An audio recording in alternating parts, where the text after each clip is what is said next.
गरोर आप दोनों तमाशा देखना चाहते थे, फिर रोहतक में आकर के ब्राह्मण कट मर जाए, गालियां दें आपस में, सरकार को गाली दें और वो अलग हो जाएं, फिर पार्टी से अलग हो जाएं। क्या चाहते थे वो? इसकी गहराई से जांच हो, छोटी बात नहीं है ये। देखो ना, पंजाबी बिरादरी के साथ भी धोखा हो रहा है। आप जनता के वोटों से सांसद बने, लेकिन आप आरोप लगा रहे हैं कि मेरी जो है वो सरकार में इस समय चल नहीं रही है।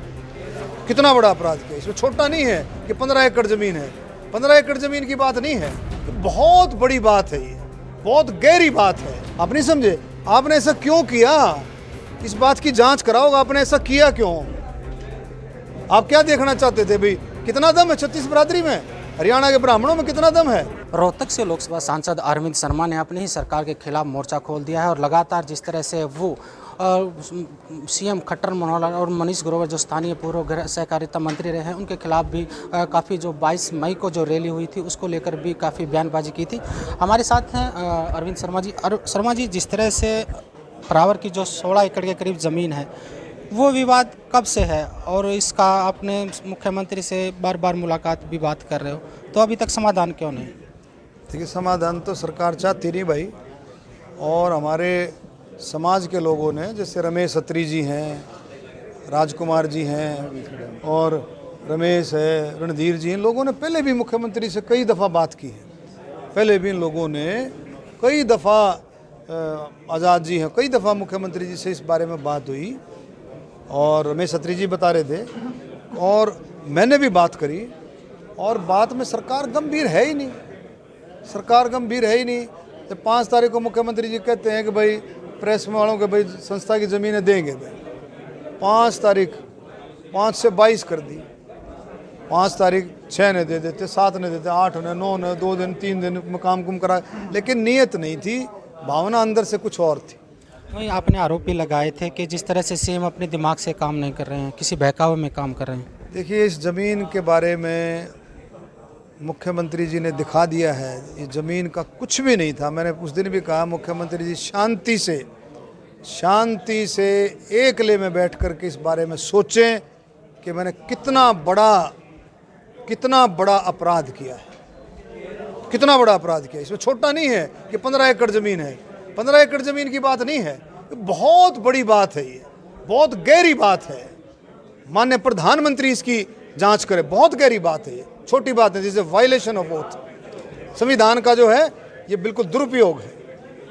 इसमें छोटी बात थोड़ी है कि भाई आपको 15 एकड़ ज़मीन है, भाई निधि भैया साहब ये भी ले जाओ, बच्चे ठीक, क्यों ले जाओ? आप नहीं समझे? आपने ऐसा क्यों किया? इस बात की जांच कराओगा, आपने ऐसा किया क्यों? आप क्या देखना चाहते थे भाई? कितना दम है छत्तीस बिरादरी में, हरियाणा के ब्राह्मणों में कितना दम है, ये देखना चाहते थे? गरोर आप दोनों तमाशा देखना चाहते थे, फिर रोहतक में आकर के ब्राह्मण कट मर जाए, गालियां दें आपस में, सरकार को गाली दें और वो अलग हो जाएं, फिर पार्टी से अलग हो जाएं। क्या चाहते थे वो? इसकी गहराई से जांच हो, छोटी बात नहीं है ये। मेरा दिल दुख रहा है, इसकी जांच होनी चाहिए, क्यों ऐसा किया गया। आपने एक और बात कही अभी प्रेस कॉन्फ्रेंस में कि सीएम और मनीष ग्रोवर इस जातिगत उस पर बांटना चाहते हैं। देखिए, मैं बांटते को बांटे, लेकिन मैं पंजाबी बिरादरी का बहुत सम्मान करता हूँ।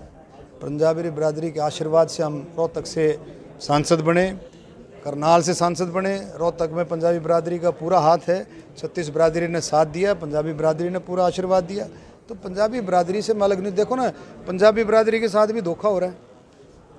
आप ये देखो, EBPG में पंजाबी, ब्राह्मण, राजपूत और बनिया 4 थे, वो 10% वाला कोटा जो है वो रद्द कर दिया। लेकिन रद्द कर दिया, चलो ठीक है, वो कानूनी तौर पर क्या किया, लेकिन जो लड़के 241 बच्चे जो भर्ती हो गए थे, वो तो उसके बाद रद्द हुआ, भर्ती हो गए थे, वो अभी तक सड़कों में घूम रहे हैं, बेचारे बर्बाद हो रहे हैं। 241 परिवार। अभी आपकी ये जो है हिंदू एजुकेशन सोसाइटी की जो ज़मीन है कटेसरे वाली, इस ज़मीन के बारे में पूछ लो, कितनी ज़मीन थी, कितनी कहाँ गई, कैसे गई, क्यों गई, ये किसकी है? ये व्यापारियों के साथ क्या हुआ? छोटे व्यापारी हैं, दुकानदार हैं, उनके साथ पीला पंजा लेकर के को बढ़ जाता है।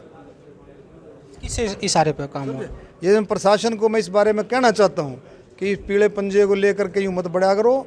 इस पीले पंजे को लेकर जहाँ जाना, उससे पहले मेरे से चर्चा करो, मेरे से बातचीत करो, बैठ करके बातचीत हो, देखेंगे उससे, मुझे जहाँ पीला पंजा चलाना है उसको बुला करके बातचीत की जाए कि भाई तेरा ये वायलेशन है, तेरी ये इनक्रोचमेंट है, इसको भाई तू सुधारेगा, इतने दिन में सुधार सकता सुधार ले। ये मौका मिलना चाहिए लोगों को, ये नहीं कि भाई रातों रात लोग सो रहे हैं अरे बाप ने पंजा चला दिया। आप जनता के वोटों से सांसद बने, लेकिन आप आरोप लगा रहे हैं कि मेरी जो है वो सरकार में इस समय चल नहीं रही है। मेरे काम मैंने जो चाहिए वो नहीं हो रहे। वो कौन से काम? ये छोटे छोटे कामों की बात नहीं है, ये तो मैं आप करा लेता हूँ। लेकिन मेट्रो बहादुरगढ़ से लेकर के सांपला रोहतक तक मेट्रो, ढांसा से लेकर के बादली झज्जर तक मेट्रो, ये चाहिए मुझे, ये काम चाहिए। South Haryana railway economic corridor जिसका सर्वे है उसके बाद वो बनना चाहिए। माननीय रेलवे मंत्री जी ने यस कर रखी है, मुख्यमंत्री जी ने यस कर रखी है, हम इसको सर्वे कराएंगे। नहीं समझे?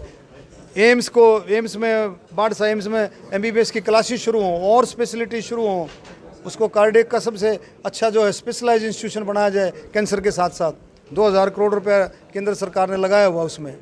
आजकल जो काम मैं इसलिए कहना चाह रहा हूँ, जैसे कोई भी काम केंद्र सरकार कोई भी जो काम करती है, राज्य सरकार की जब तक कंसेंट ना हो वो काम नहीं होती, क्योंकि राज्य सरकार भी पैसे में हिस्सेदार रहती है। मेट्रो में जब तक राज्य सरकार आगे नहीं बढ़ेगी कोई मेट्रो नहीं आ सकती। आपने एक और मुद्दा उठाया कि प्रदेश में बेरोजगारी भ्रष्टाचार लगातार बढ़ता जा रहा है।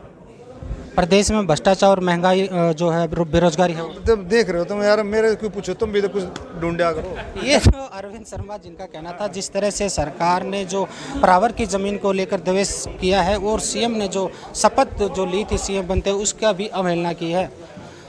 जो अरविंद शर्मा है उनका इस बात को लेकर ये सामने दर्द झलक रहा है कि उनकी सरकार में नहीं चल रही है और मुख्यमंत्री और मनोहर जो खट्टर हैं और साथ में मनीष ग्रोवर हैं, ये हरियाणा को जातिगत रूप से बांटना चाहते हैं। इस तरह के उन्होंने आरोप लगाए हैं। हरियाणा तक के लिए रोहतक से मैं सुरेंद्र।